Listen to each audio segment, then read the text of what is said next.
कार्तिकेय कार्तिकेय पाहि मां कार्तिकेय कार्तिकेय कार्तिकेय पाहि मां सुब्रह्मण्य सुब्रह्मण्य सुब्रह्मण्य रक्ष मां सुब्रह्मण्य सुब्रह्मण्य सुब्रह्मण्य रक्ष मां कार्तिकेय कार्तिकेय कार्तिकेय पाहि मां कार्तिकेय कार्तिकेय कार्तिकेय पाहि मां शिवाय नमः ओम शिवाय नमः शिवाय नमः ओम शिवाय नमः शिवाय नमः ओम नमः शिवाय शिवाय नमः ओम नमः शिवाय शिवाय नमः ओम शिवाय नमः शिवाय नमः ओम शिवाय नमः शिवाय नमः ओम नमः शिवाय शिवाय नमः ओम नमः शिवाय शक्ति ओम शक्ति शक्ति ओम आदिशक्ति महाशक्ति पराशक्ति ओम आदिशक्ति महाशक्ति पराशक्ति ओम शक्ति ओम शक्ति ओम शक्ति ओम ओम शक्ति ओम शक्ति ओम शक्ति आदिशक्ति महाशक्ति पराशक्ति ओम आदिशक्ति महाशक्ति पराशक्ति ओम नमो नारायणाय ओम नमो नमो ओम नमो नारायणाय ओम नमो नमो ओम नमो नारायणाय ओम नमो नमो ओम नमो नारायणाय ओम नमो नमो ओम नमो नारायणाय ओम नमो नमो ओम नमो नारायणाय ओम नमो नमो ओम नमो नारायणाय ओम नमो नमो ओम नमो नारायणाय ओम नमो नमो ओम नमो नारायणाय ओम नमो नमो ओम नमो नारायणाय ओम नमो नमो ओम नमो नारायणाय ओम नमो नमो ओम नमो नारायणाय ओम नमो नमो कृष्ण हरे कृष्ण कृष्ण कृष्ण हरे हरे हरे कृष्ण कृष्ण कृष्ण हरे हरे हरे राम राम राम हरे हरे हरे राम राम राम हरे हरे हरे कृष्ण कृष्ण कृष्ण हरे हरे हरे कृष्ण कृष्ण कृष्ण हरे हरे हरे राम राम राम हरे हरे हरे राम राम राम हरे हरे हरे कृष्ण कृष्ण कृष्ण हरे हरे हरे कृष्ण कृष्ण कृष्ण हरे हरे ओम नमो भगवते रामकृष्णाय ओम नमो भगवते रामकृष्णाय ओम नमो भगवते रामकृष्णाय ओम नमो भगवते रामकृष्णाय ओम नमो भगवते रामकृष्णाय ओम नमो भगवते रामकृष्णाय ओम नमो भगवते रामकृष्णाय ओम नमो भगवते रामकृष्णाय ओम नमो भगवते रामकृष्णाय ओम नमो भगवते रामकृष्णाय அனைவருக்கும் இனிய காலை வணக்கம். இன்று நாம் இங்கே கூடியிருப்பதனுடைய நோக்கம், நமது மடத்தின் பழம்பெரும் பக்தரும் நமது மடத்திற்கு, நமது பள்ளிக்கு, நமது மருத்துவமனைக்கு, நமது இந்த நாற்றம்பள்ளி ஊருக்கு பல வகையிலும் நன்மைகள் ஏறக்குறைய 50 ஆண்டுகளுக்கு மேலாக செய்த பெருமதிப்பிற்கும் மரியாதைக்கும் உரிய டாக்டர் PK பாஸ்கர் அவர்களுடைய சிரத்தாஞ்சலியை, அதாவது அவர் மறைந்த பின்னர் ஏற்பாடு செய்திருக்கின்ற இந்த நினைவு நாள் கூட்டத்திலே நாம் கலந்து கொண்டிருக்கிறோம். இந்த உலகத்தில் எல்லோரும் பிறக்கிறோம், எல்லோரும் சாப்பிட்றோம்,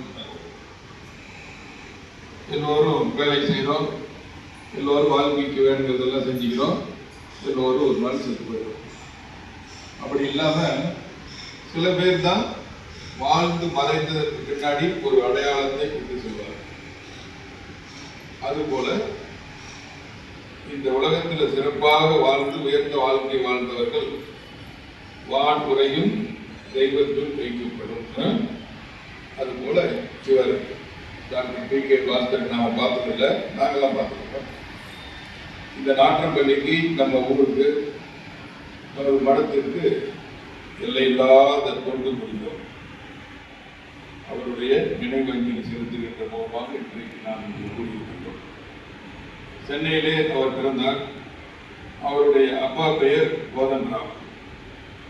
அவருக்கு ஏறக்குறைய 3 வயது இருக்கும்போது, அதாவது கோதண்டராமன் அவர்களுக்கு 3 வயது இருக்கும்போது அவருடைய அப்பா, அதாவது டாக்டர் பாஸ்கருடைய தாத்தா அவர்கள் இந்த 3 வயது பையனை கூட்டிட்டு போயிட்டு சுவாமி விவேகானந்தர் அப்பொழுது சென்னைக்கு வந்து 9 நாள் சென்னையில் விவேகானந்தர் இல்லத்தில் தங்கியிருக்கிறாரு. அப்பா அவரை பார்க்கறதுக்கு கூட்டிட்டு போனார் அப்படின்ட்டு அவர் சொல்லுவார். அவங்க அப்பா கோதண்டராமன் ராமகிருஷ்ண மிஷனோட நிறைய தொடர்புடையவர், நிறைய தொண்டு செய்தவர். அதே போல அவருடைய வழிவற்றி டாக்டர் பி.கே. பாஸ்கர் அவர்கள் ஏழை குடும்பத்தில் தான் பிறந்தார். தன்னுடைய முயற்சியால நிறைய படித்தார். அதற்கப்புறம் ராமகிருஷ்ணா மிஷனுடைய தொடர்பின் காரணமாக நிறைய தொண்டு செய்ய வேண்டும் என்று ஆசை அவருக்கு உண்டாயிற்று.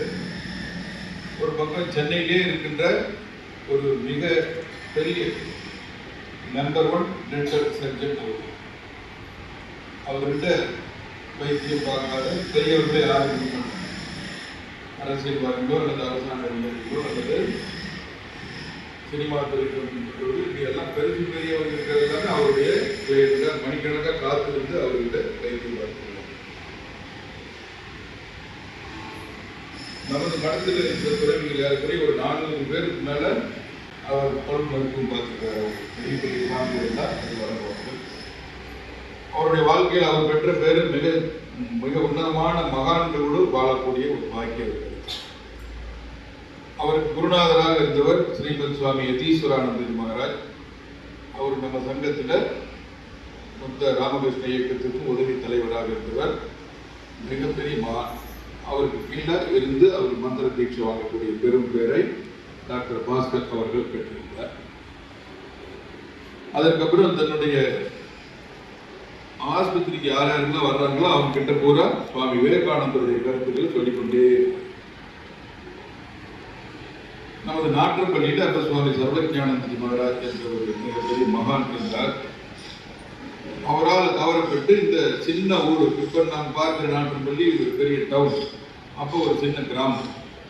இந்த கிராமத்துக்கு வேணுகின்ற வசதிகளை எல்லாம் அவருடைய முயற்சியில் தான் நாம் இப்பொழுது பார்க்கின்ற இந்த மருத்துவமனை நடந்து கொண்டிருக்கிறது. அவர் தான் அதை தொடர்ந்தார் என்று சொல்லுவார். ஒவ்வொரு வாரமும் சென்னையிலிருந்து நிறைய மருந்துகளோட ரயிலில் ஏறி வந்து அல்லது தன்னுடைய காரில் கொண்டுட்டு வந்து இங்க வச்சு இங்க இருக்கிற மக்கள், சுற்று வட்டாரத்தில் இருக்கிற மக்களுக்கெல்லாம் இலவசமாக இருக்கும். அவ்வப்பொழுது 10 டாக்டர் 15 டாக்டர் அங்கிருந்து கூட்டிட்டு வந்து இங்க சிறப்பு முகாம்கள்லாம் நடத்துவார். அப்பெல்லாம் அது எண்ணி பார்க்க முடியாது. நான் சொல்றது 1970, 71, 72 அந்த போன்ற காலகட்டங்களில் மருந்துங்கிறது எங்கேயுமே இல்லை. அப்போ அவர் இவ்வளவு முயற்சி செய்யணும். வருகின்ற போது ட்ரெயின்ல ஏறிட்டு சும்மா இருக்க மாட்டார். கையில நிறைய விவேகானந்தருடைய சிறிய புத்தகங்கள் பெரிய பட்டப்பெட்டியில் எடுத்துட்டு வருவார். கூட வந்து இருக்கிற டாக்டர் கிட்ட எல்லாருக்கிட்டையும் கையில ஆளுக்கு 50 மாதிரி கொடுத்து அந்த ரயில்ல முதல் பெட்டியிலிருந்து இருக்கிற மொத்த பேருக்குமே அந்த புத்தகத்தை கொடுத்து விட்டார். நான் இப்ப இருந்தப்போ அவர் கூட இருக்கிற ஒரு டாக்டர் சொன்னார். இப்படி சுவாமி விவேகானந்தருடைய கருத்துக்களால் கவரப்பட்டு ஏழைகளுடைய உள்ளத்தில் இருக்கின்ற இறைவனை பார்க்க வேண்டும் அப்படிங்கிற இவ்வளவு தொண்டுகளை நம்ம மடத்துக்கு செய்தார். நிறைய நம்ம மடத்துக்கு நன்கொடைகளுமா கொடுப்பார். நம்ம பள்ளிக்கூடத்திலே 2-3 இடங்கள்ல அவருடைய பேர் எழுதியிருக்கும். Doctor P K. Bhaskar, dental surgeon, Chennai. நம்ம கிட்ட இருக்கிறது நம்ம ஒரு 5 ரூபா 10 ரூபா மற்றவங்களுக்கு கொடுக்கறதுக்கு எவ்வளவு கஷ்டப்படுவோம். நாம கஷ்டப்படுவோம் தானே. ஊர்ல யாராவது உங்க அப்பா கிட்ட நீங்க போயிட்டு அப்பா அங்க ஒரு எனக்கு ஃப்ரெண்டு வந்து ரொம்ப கஷ்டமா இருக்குது, ஒரு 500 ரூபாய் கொடுக்கலாம் பண்ண யாரும் வீட்டிலே கொடுப்பாங்களா? 2 வீட்டுக்கு கொடுப்போம். அப்படி இருக்கும்போது அளவு அளவில்லாத தன்னுடைய பணத்தை ராமகிருஷ்ணா மடங்களுக்கு நிறைய கொடுத்தார். சென்னையில் இருக்கிற பெரிய ராமகிருஷ்ண மடம், சென்னையில் இருக்கிற விவேகானந்தர் கல்லூரி, சென்னையில் இருக்கிற மாணவர் இல்லம், சென்னையில் இருக்கிற தீநகர் ராமகிருஷ்ண ஆசிரமம், இது போல நம்ம சேலத்தில் இருக்கிற ஆசிரமம், இங்க நம்ம நாற்றம்பள்ளி, இது எல்லாத்துக்கும் நிறைய நன்கொடை கொடுத்தார். அவருக்கு 2 மகள், ஒரு பையன். இந்த 2 மகளும் நம்ம மடத்துக்கு அடிக்கடி வந்து சேவை செய்வோம். இப்பெல்லாம் கொஞ்சம் வயசாகி எல்லாம் ஒரு அம்மா யூஎஸ் இருக்கிறாங்க, ஒரு அம்மா பெங்களூர் இருக்கிறாங்க, ஒரு பையன் சென்னை டெல்லிக்கு பக்கத்தில் குருகிராமம் இருக்கிறாங்க. இவங்க எல்லாமே மனத்துக்கு எப்பொழுதுமே தொண்டு செய்து கொண்டே இருக்க வேண்டும் இருக்க வேண்டும் இருக்க வேண்டும் நினைக்கிறோம். அந்த மாதிரி ஆட்களை எல்லாம் பார்ப்பது முடியாது. உலகம் பூரா நாம பார்ப்பது என்னன்னா சுயநலம், செல்ஃபிஷ்னஸ், தான் விட்டு வாழணும், தான் விட்டு நல்லா இருக்கணும், நாம நிறைய சம்பாதிச்சுக்கணும், நாம மட்டும் வாழணுங்கிறது பொதுவாக என்ன இருக்கும், சுயநலமாக இருக்கிற இந்த உலகத்துல எங்கேயோ கோடியில ஒரு மனிதர்கள் மட்டும் தோன்றுவாங்க, மற்றவர்களுக்கும் நல்லா இருக்க வேண்டும், அவர்களுக்கு நம்மால் ஆனது உதவியை செய்ய வேண்டும், அவர்களுக்கு கஷ்டப்படும் பொழுது நாம போய் கை கொடுக்க வேண்டும் அப்படின்னு. இங்க சென்னை பூரா இருக்கிற பெரிய பெரிய டாக்டருக்கு மருந்தெல்லாம் வாங்கி கலெக்ட் பண்ணி ஒரு வாரம் பூரா வச்சிருப்பார். அந்த மருத்துவ எல்லாம் எடுத்துக்கிட்டு வார கடைசிகளுக்கு வருவார். இந்த ஊர்ல முதல் அவர் ஒரு டென்டல் டாக்டர்ன்றதுனால அடிக்கடி பல் மருத்துவ முகாம் வைப்பார். இந்த நம்ம நாற்றம்பள்ளிக்கு முதல்ல பேஸ்ட் ட்ரெஸ் நம்ம பல் தைக்கணும்ல, அதெல்லாம் கொண்டுட்டு வந்து கொடுத்தவர் அவர் தான். அதுக்கு முன்னே இந்த ஊர்ல அது பெரிய பல்லுச்சீர் வளர்த்துட்டு இருப்பாங்க. இங்க இருந்து ஒரு சுவாமி சர்வஞானந்த மகாராஜ் அவரால் கவரப்பட்டு அப்படி இன்னிருந்து தொண்டுகளை அவர் செய்தார். நம்ம மடத்துக்கு பெரிய மடத்துக்கு ரொம்ப மிகப்பெரிய உயர்ந்தவர், மிக உன்னதமான மனிதர். மனிதர்கள்னா எல்லாம் மனித உடல்ல நிறைய பேர் நாமெல்லாம் இருப்பாங்க. ஆனா மனித குணங்களோடு இருக்கிறவங்க பார்த்தோம்னா ரொம்ப குறைவாக தான் இருக்கு. விலங்கு குணங்களோடு தான் நிறைய பேர் இருப்பாங்க. நாய் மாதிரி, புலி மாதிரி, பாம்பு மாதிரி, இப்படி அந்த விலங்குகளுக்கான குணங்கள் இருக்குல்ல, அதோட தான் நிறைய பேர் இருப்பாங்க. இதோட உன்னதமான மனிதர் மட்டுமில்ல, அதற்கு அடுத்தபடியாக உன்னத தெய்வீகமான இயல்பு உடையவர். சுவாமி விவேகானந்தர் சொல்றார், ஒரு பாமரனை பண்பு உள்ளவனாகவும் பண்புள்ளவனை தெய்வமாகவும் மாற்றுவதுதான் இந்த கல்விக்கு இந்த வேணுங்கிற விஷயம். நம்மளாம் பண்புள்ளவராக மாறுறதுக்கு இன்னும் பல நூற்றாண்டு ஆகும் போல இருக்கு. அதற்கப்புறம் தெய்வமாக மாறணும். தெய்வீக சக்தி, தெய்வீக எண்ணங்கள், தெய்வீக குணங்கள் எல்லாம் நமக்கு வந்து சேரணும். அப்படிப்பட்ட ஒரு குணத்தை கொண்டிருந்தவர் நமது டாக்டர் பி.கே. பாஸ்கர் அவர்கள். அவருடைய இந்த நினைவு நாளில் நாம் அவரை நினைவு கூறுகின்றோம். நல்லவர்களை எல்லாம் நினைக்க வேண்டும். எல்லாரை காண்பதும் நன்றே அப்படின்னு அவையார் சொல்லுவாங்க. அந்த மாதிரி இவங்களை எல்லாம் பற்றி நாம சிந்திச்சோம்னாவே நமக்கு நன்மை உண்டாக்கும். அவ்வளவு உயர்ந்தவர். நான் வந்தப்போ இங்க வந்துட்டு அவர் 2-3 தடவை பார்த்து உடல்நல சரியில்லாமல் படுத்திருந்தார். அப்போ அந்த சர்வஞானந்த மகாராஜ் அவரால் கவரப்பட்டிருந்ததுனால அவர் சர்வஞானந்த மகாராஜ் காலமான பின்னாடி 1986ஆம் ஆண்டு வாக்கில் இந்த நாற்றம்பள்ளியில் இருக்கிற சாமுண்டீஸ்வரி அம்மன் கோயில் பக்கத்தில் ஒரு ஆறு ஓடும் இல்லையா, அது ஆறுக்கு இந்த பக்கம் ஒரு மண்டபம் கட்டினார். சுவாமி சர்வஞானந்தர் நினைவு மண்டபம். அந்த மண்டபத்தின் மூலம் மாலை நேரத்தில் குழந்தைகளுக்கு எல்லாம் ஃப்ரீ டியூஷன் சொல்லி கொடுக்குறது. அதே மாதிரி ஏழ்மை நிலையில் இருக்கிறவங்க எல்லாம் திருமணம் செய்வது குறைந்த விலையில அதை கொடுக்கறது அப்படின்னு சொல்லிட்டு ஆயிரக்கணக்கான பேர் அதில் திருமணம் செய்து கொண்டாங்க. இப்போ கூட ஒரு வாரத்துக்கு முன்னாடி கூட ஒருத்தர் வந்து கேட்டது, ஒரு மாதத்துக்கு முன்னாடி, இந்த மாதிரி அந்த மண்டபம் ஏதாவது கொடுக்குறீங்களா இருக்காங்க. எதுக்கு சார் இப்போ எல்லாம் தெரியல அப்படின்னு. இல்லை, நாங்கள் வந்து கல்யாணம் பண்ணிட்டு எங்கள் பையனுக்கும் அதிலே பண்ணணும்னு நினைக்குவோம். அவ்வளோ ராசியான மண்டபம். இப்படி இந்த ஊருக்கு அளவில்லாத நன்மைகள் செய்தவர். இந்த நேரத்தில் நாம அவரை வணங்கி வைக்கிறோம். அவர் நிச்சயமாக இறைவனுடைய திருவடியில் தான் போயிருப்பார். அவர் மந்திர தீட்சை வாங்கிட்டு இத்தனை வேலைகளுக்கு நடுவில் எப்பொழுதும் காலையும் மாலையும் இறைவனை நினைச்சு ஜபம் பண்ணுவார். ஹாஸ்பிட்டலில் சும்மா உட்காந்துருக்க நேரத்தில் நல்ல நல்ல புத்தகங்கள் படிப்பார். அவர் உட்காந்து ஜபம் பண்ணுவார். இப்படி ஒரு பக்கம் தன்னுடைய இந்த மருத்துவ வாழ்க்கை அல்லது இந்த மாதிரி சேவை வாழ்க்கை, இன்னொரு பக்கம் இறைவனோடு இருக்கின்ற ஆன்மீக வாழ்க்கை, அதையும் அந்த பெரிய மகானை நாம வழிபடுவதில் நாமெல்லாம் பாக்கியம் பெற்றவர்கள். இன்றைக்கு அவருடைய நினைவாக நாம இன்றைக்கு மதிய உணவும் அவர் தான் நமக்கு கொடுத்துருக்காங்க. அவருடைய பையன் இந்த மாதிரி குழந்தைகளுக்கு ஆசிரியர்களுக்கெல்லாம் மதிய உணவு கேட்டுக்கொள்கிறோம் கொடுத்துருக்கிறார். அந்த சமயத்தில் அவருக்கு நன்றி சொல்லுவோம். இப்போ அவர் சார்பாக நாம எல்லோரும் நேராக நிமிர்ந்து உட்கார்ந்து ஒரு நிமிஷம் மௌனம் சொல்லி அதற்கப்புறம் ஜெய் சொல்லிட்டு நிகழ்ச்சியை நிறைவு செய்வோம்.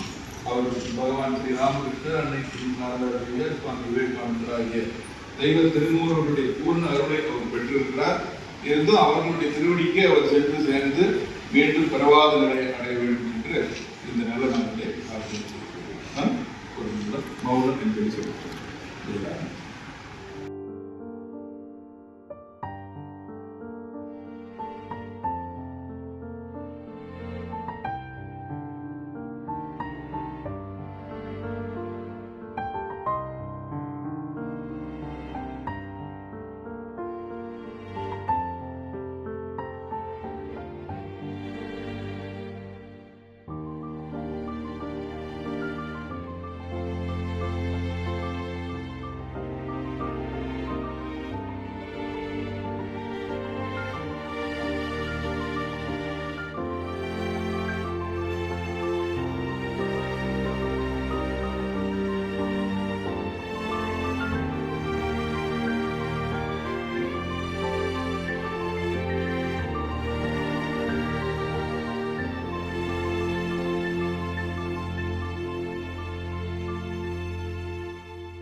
जय श्री गुरु महाराज की जय, श्री महामाई की जय, श्री स्वामी जी महाराज की जय, श्री चामुंडेश्वरी